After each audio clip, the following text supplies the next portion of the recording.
Good morning, good morning. The final chapter for LDS Stories of Faith and Courage.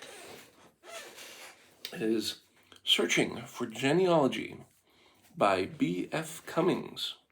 The author of this story, Benjamin F. Cummings, was a newspaperman, a talented writer, and an expert genealogist.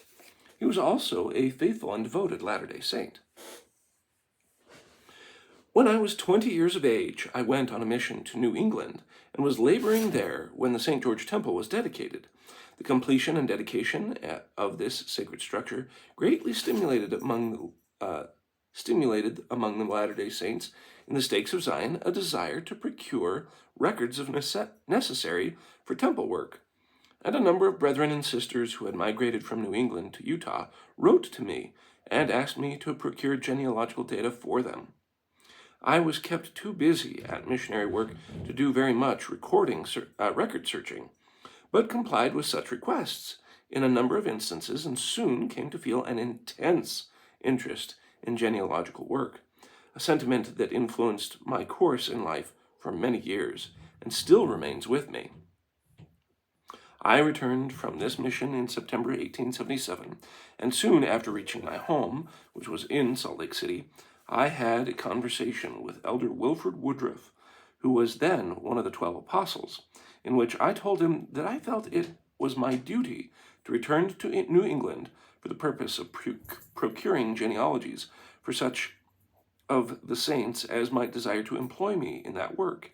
He approved my sentiments and introduced me to President John Taylor, who likewise approved them. At the April conference of 1878, I was set apart by Elder Orson Pratt to go on a mission to New England and the eastern states to preach the gospel to the living, but more specifically to procuse the records of the dead kindred of Latter-day Saints. I was profoundly impressed by the blessing Elder Pratt gave me.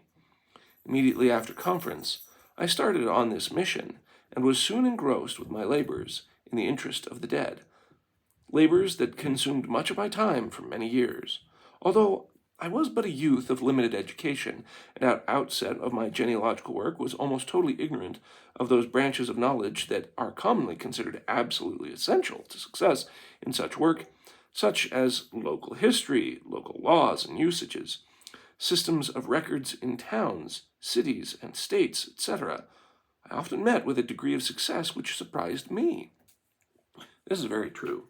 My father worked at the Family History Library for the Church of Jesus Christ, and he there's a lot that I don't know that he did, but there's just all the little tidbits that I did pick up. There's a lot to it. So when he's talking about got to know local history, laws, and usages of systems and records in towns and cities and states, yes.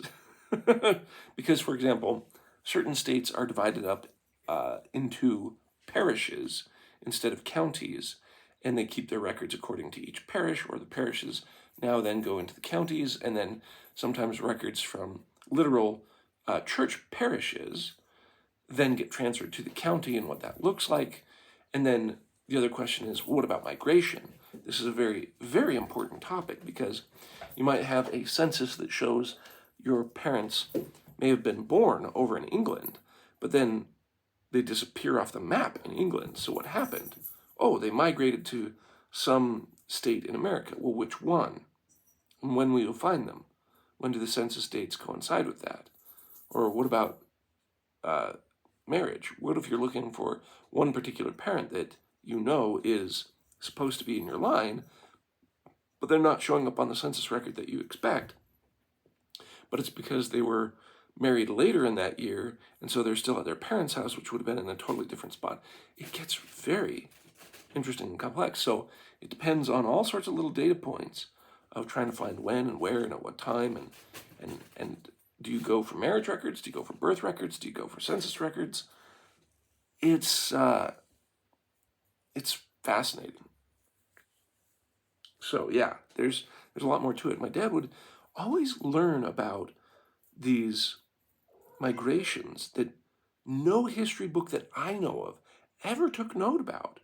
Things like how people trickled through the Appalachian Mountains because of just better opportunity on the western side of them, and during which times, and how little towns were founded in between, or migration routes, because, for example, you could take the Erie Canal to go from along the upper state New York, literally, faster than by road. And so people would migrate that way instead of by other ways.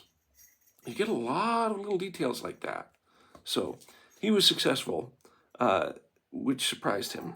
Many a time I was made to believe that I was receiving assistance from the other side of the veil, and that my faith to this effect has always been unshaken, and it is my present purpose to relate a few incidents that tended to create this faith in me. One of my first genealogies I undertook to trace on this mission was that of a Williams family. An aged widow named Sister F employed me to trace it, and the data she gave me to start pointed to Newark, New Jersey, as a place in and near which her Williams kindred had lived, and thither I went.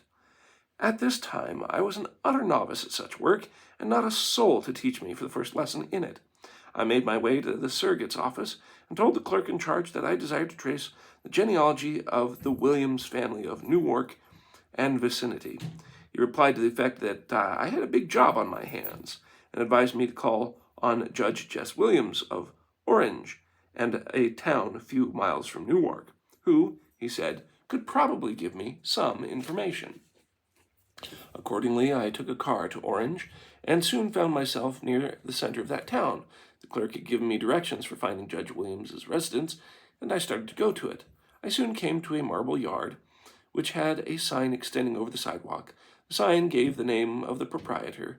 It was Williams.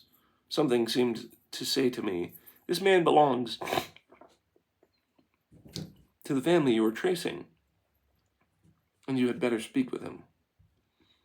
A lady customer was selecting a gravestone, and the proprietor of the marble yard was walking about with her, directing her attention first to one monument, then to another, apparently in an effort to suit both her taste and her purse. As it would have been impolite to interrupt them, I waited. The lady could not decide. It was getting late in the afternoon, and I was uneasy at losing time. Mr. Williams had not noticed me, and I decided to go on to Judge Williams's residence. But something seemed to say to me, "This is the man you want to see." But, I argued with myself, the clerk of the surrogate's office advised me to see Judge Williams, and the clerk was likely to know who I had better see. For an hour this debate continued in my mind. The lady was about that long in choosing a stone, and I chafed at the loss of time. Again and again, I started to leave the marble yard, but each time I came to the prompting, "This is the man for you to see. Do not leave until you have talked with him." Yielding to my unseen advisor, I waited. When the lady had selected a stone, Mr. Williams approached me, and I asked what he could do for me. I told him I desired to trace the genealogy of the Williams family of that vicinity, and seeing that his name was Williams, I thought he might give me some information. "I am the man for you to see," he said promptly. I was struck with his words. Except that they were in the first person, they were the same that my invisible monitor had many times repeated to me during the preceding hour. An hour of impatient chafing on my part. As he spoke, he turned on his heel and, without another word, walked to a desk some distance away, opened it, and took from it 2 sheets of foolscap paper. With these sheets of paper in his hands, he walked back to where I stood, proceeded to tell me that he had been desiring to know more about his ancestors, and that he had traced his father's line back to the first settler of the name in New Jersey, and that he had arranged the pedigree in the form of a broadside, which was the old-fashioned form for such a record. Just a moment here.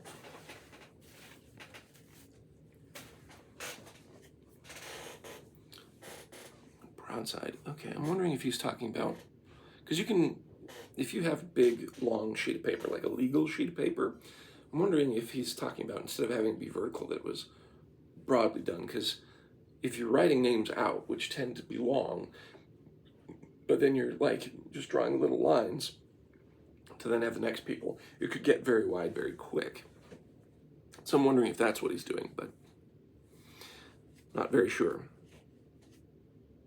He had made 2 copies of that broadside, which he held in his hands as he spoke, and that I was welcome to one of them.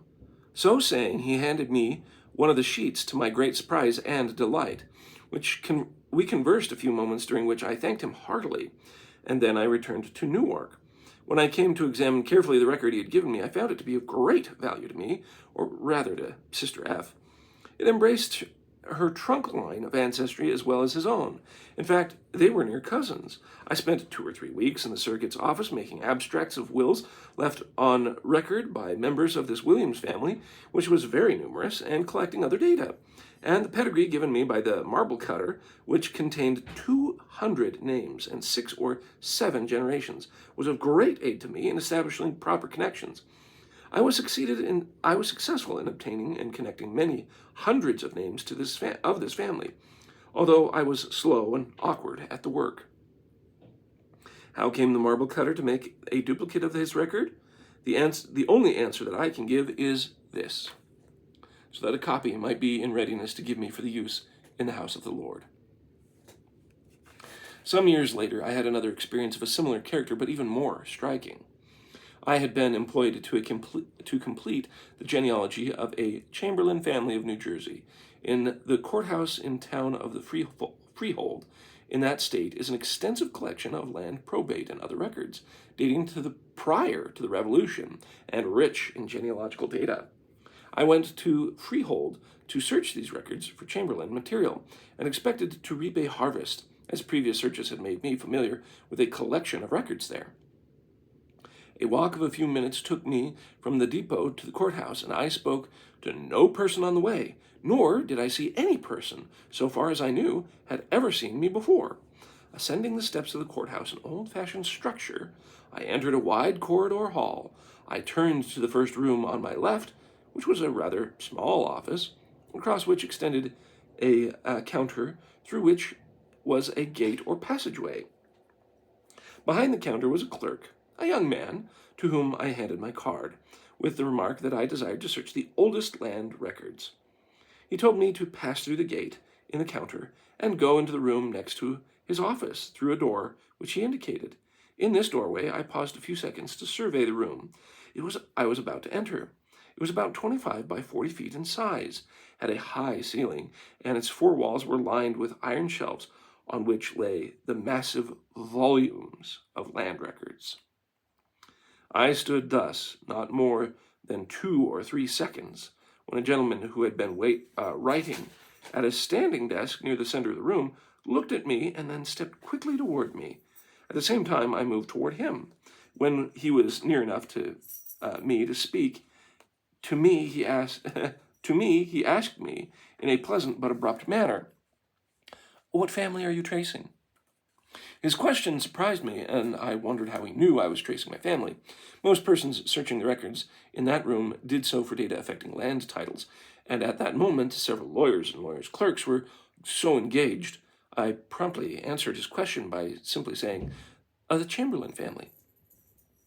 "Well, here is a branch of it," and with these words he handed me half a sheet of legal cap paper on which was written in ink that was still quite wet a pedigree giving several generations of a branch of that Chamberlain family, and showing a migration of part of this branch from New Jersey to Pennsylvania, thus establishing an important connection.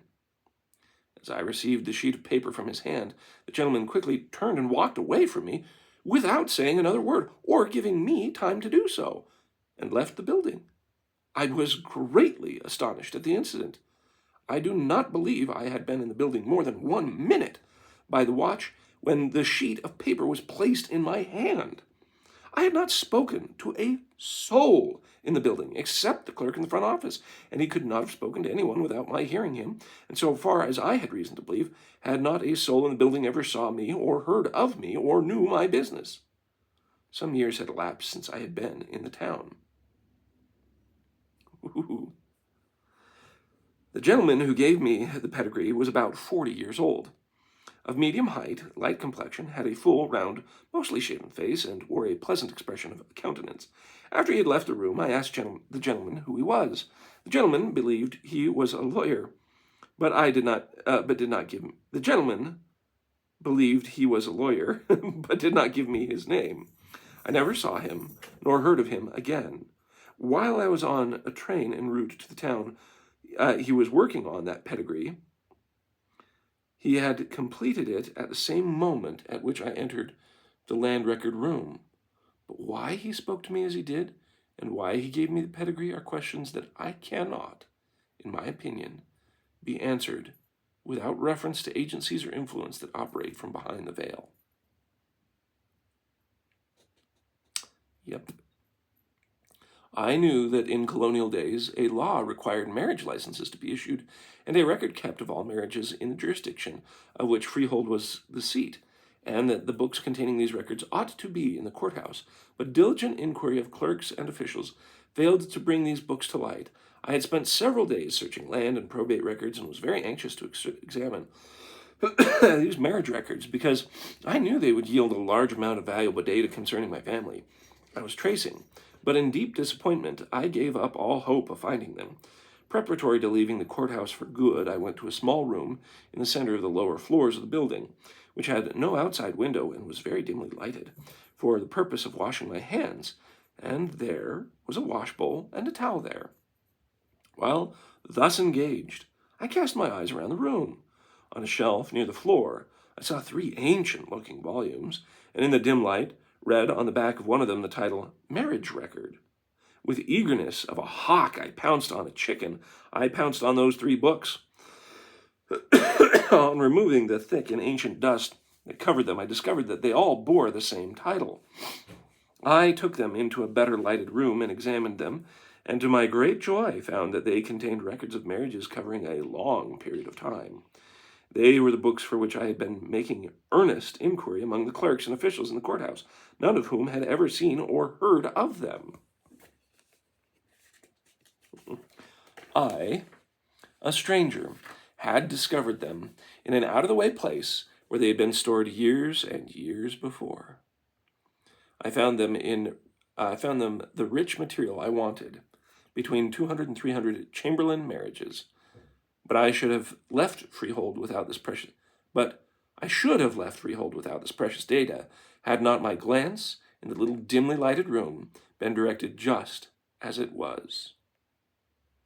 Genealogical work was never profitable for me financially, but I always took great delight in it, and often had experiences which convinced me that a marvelous providence attended me while so engaged. I'll back that up. I think there's a lot of times when people are truly, earnestly working on finding genealogical data that help from the other side helps them.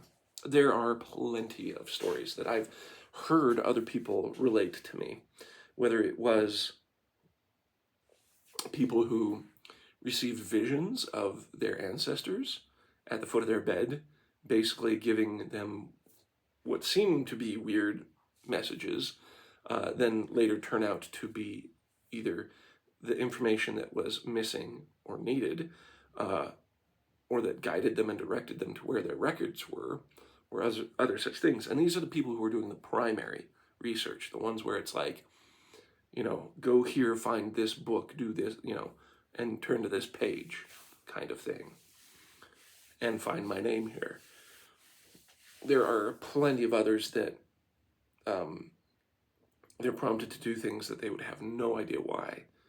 I can't remember if it was a general conference talk or a state conference talk or something, but I remember a story of a lady who was it a lady or a guy? I can't even remember the specific details. I remember the main core of the story, which was they were driving down the road. They saw the school throwing out old books and stuff, and since they were engaged in doing genealogy work, they felt a strong prompting to stop, and so they stopped and went over to the books because they thought there might be information there that they need. And for no particular reason, they found that they felt they needed to grab all the high school yearbooks that were being thrown out, because they had kept decades of yearbooks with all these students' names and such. And so she was able to grab them, and that became a source of genealogy records, because in it you have a long list of students' names that had gone to that school, which can, again, account for where people are at in their life so that they can be found. And it was later an important, I would like to think that it was later an important tool for someone that they knew, but I can't remember the specifics. But I do remember it fascinating to get a prompting to grab yearbooks. And I believe this to be very true, that there is a lot of time where people on errands for so many of our brothers and sisters beyond this world will have amazing coincidences, which I'm sorry, I say it in that way because I truly don't believe it's coincidence at all. Like you said, he would never have found those books if it weren't for that chance spot that his eyes glanced in the mirror to see those ancient books, and that's what he needed. Do you really think that it's the exact books he needed? There's so much that how many times can you have such crazy coincidences before you think, wait, time out. There is something behind this, right? Like, for example, going to a library that is open from 9 a.m. to 9 p.m. and seeing a clerk there, that is not some miraculous circumstance. Why? Because you know the date and time that it's supposed to be open. You have to arrive during that time, and that person works there every day. Not a coincidence. What is a coincidence when you have a complete stranger who happens to be in that room that literally just barely finished the exact subject that you're working on and hands it to you freely with no other desire than to give it to you because you asked for it, and they happen to be there on that day working on it and just finishing it at that moment. That's astronomically improbable. It's because this person isn't doing that work every day. That person isn't finishing it up every moment. And more importantly, especially on the subject that you are looking for. And that's what makes it much more miraculous. Followed by which, when you have another instance where he's prompted to stay over an hour because of the Spirit talking with him. And then that person having the pedigree. So he's guided to the right town, which that, not so miraculous, because at least, here's where the area was. They found the right person to guide and direct him. But the other person in the town having the same name, okay, that narrows it down. But having it be, let's say there's several Williamses in that town, okay, that you find the right one that already made the pedigree, that had a spare copy ready for you, that knew exactly that this was the right thing to do. Just, I have one, here you go. I can make another copy. Again, it's coincidences after coincidences that become more and more miraculous, that you're like, yeah, this is not just hard work pays off and you get the lucky break once in a while. There are some things that are so astronomically remote, it's divine providence. And there are so anytime you come across faithful stories like this, remember them. Even if they're not yours, remember them. You should remember them because not only are they there for uplifting your faith, but being a testament that God loves all his children. It's something that should be shared, showing that God continues to work with his children as best he can. That'll get me into the debate about, atheists saying, well, why does God hide from us, kind of thing. But the short answer is he does everything in his power to help us. And the reason I say in his power is because if he goes against what his own purposes are, it would be self-defeating.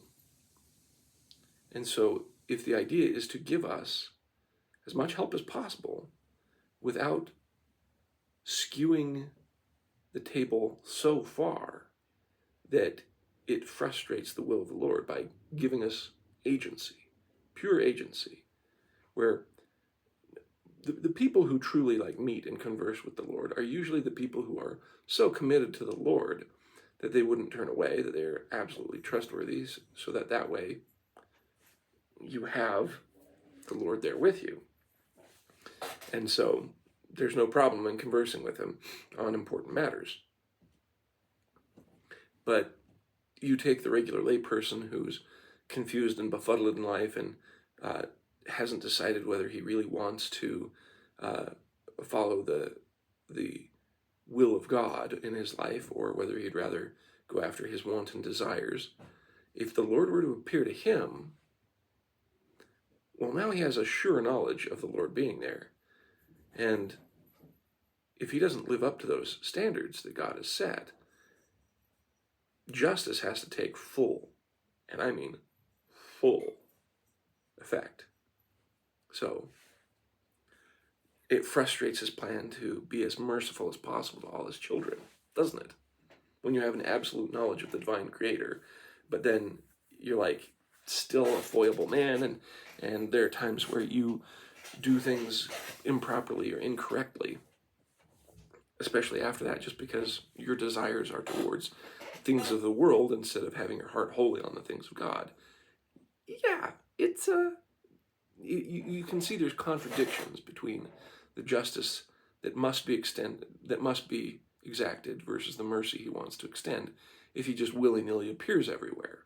But at the same time, when you have faith, meaning trust in him, and literally do as he asks, and he provides blessings along the way, like these instances which are astronomically, miraculously coincided at the same point in time to produce valuable information in the work that's going on, you understand his hand in these things. He tries to weave together our choices, our lives, in such a way to get the greatest result. It becomes overwhelming to just see how much he is in everything that he can be. And unfortunately, when there are disasters in life or tragedy, it's also hard to sit there and say that, God is here to help.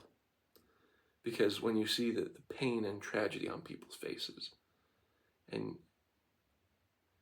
there are some movies that point out how trite and failing certain phrases can be, especially in the face of utter horror and tragedy, of loss and betrayal and sickness, depending on the severity and suddenness of it, that it pales in comparison. For example, the movie I like to cite for this is Contact, with Jodie Foster and Matthew McConaughey. In that, Ellie, the girl of the story, when she's young, her father dies of a heart attack. She knows, because she's quite the science-minded girl, that in a way it's her fault, or she kind of blames herself, because the medication that her father needed was too far away to help him at the time he was having his heart attack, because they were going out and looking up at the stars through the telescope when he had his heart attack, and so they were outside the house. She had to run into the house, up the stairs to the bathroom cabinet, and then back out again, and by then it was too late. So while she internalizes that message, a preacher comes up and says, it's God's will. And that was her reply, was, it's not God's will. It was the fact that I wasn't fast enough and it was in the wrong place, and the stark facts of the matter. That's to establish her character as someone who is not a believer, and it shows how appallingly lackluster the phrase that it's God's will has any effect in her life. Yet at the same time, I've never been more prone in my life to sit there and say, well, it is, and there's probably some reason for it. Don't know what it is, or maybe it's just the result of natural consequences, but I tend to think that God has a great way of weaving our experiences, good and bad, together for a greater whole, even if at the time it really may have been just, well, in this case, he died of a heart attack. That was just what was going to happen. Or there's a greater purpose later on to in the show Ellie's life, but it's a fictional construct. Other times it's just a way of, hey, we came to this world that is unfair. I'm certain it's not God's will for his children to murder one another. That is not his will, nor is it their normally appointed time. But God can make the best out of it if he's allowed to, by people adhering to his precepts in those situations. But for those who take tragedy and horror and use it as an excuse to turn away from him, well, this was one of these trying crucibles that show are you willing to follow or do the things that God wants you to do? It's weird, and especially when you're dealing with people's strong, harsh emotions, it is not an easy thing to navigate, not by any stretch of the imagination. And so it is nice when overall we can fit in a neat little package the phrase, this is something that happens because of God's will. But it's never as simple as that. It's much more nuanced and a lot more important to focus on the details and address them appropriately.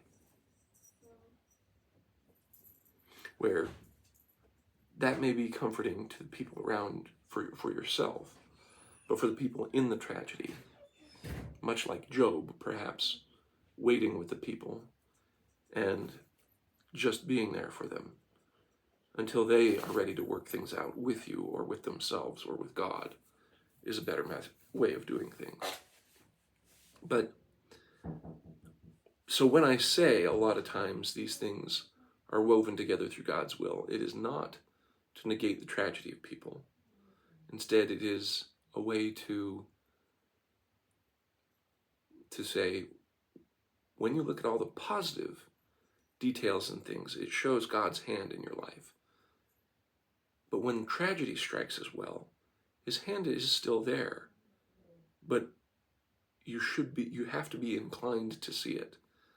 Because if you list towards cynicism, then that can poison the well. On the other hand, if you list towards faithfulness, you can see his support. And this can be in everyday tragedies as well. It could be for the minor things of, there was a massive screw up at work and you're saddled with 3 days worth of work, but yet you feel sheer comfort, clarity, and optimism and hope over those days, just because you're doing your best and he helps you handle the situation. Not huge major tragedy, but there you can see his hand in your life. So hopefully you can become trained to seeing, this is the point of having these stories. The reason you share stories of faith and courage and sacredness in the appropriate times is so that people know God is still there, and he's still listening, and he still does miracles.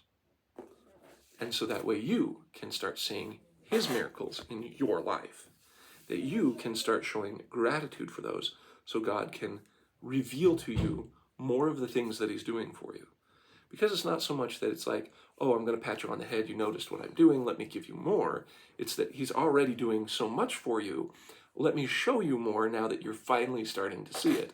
It's like the child who finally like goes out on their own and realizes, oh wow, my mom and dad helped me so much. They were doing it all along, but until it becomes pertinent to the teenager, they don't tend to see it until it happens.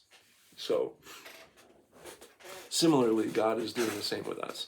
There's so much he's doing for us all the time. He just is able to show that, hey, I've been doing this all the time, more and more as we are more and more grateful, and really more and more as our awareness grows is really what's going on. So, I hope all of these stories have given you something to reflect on, to be grateful for, to embolden your testimony of the mercies of Heavenly Father, and give you strength in the time of need. And I hope that you will always turn to God whenever you need, especially in the darkest of times, and especially in the lightest of times, to show that love and gratitude, because there's so much we're blessed with every day. And may His Spirit always be with you. We'll see you.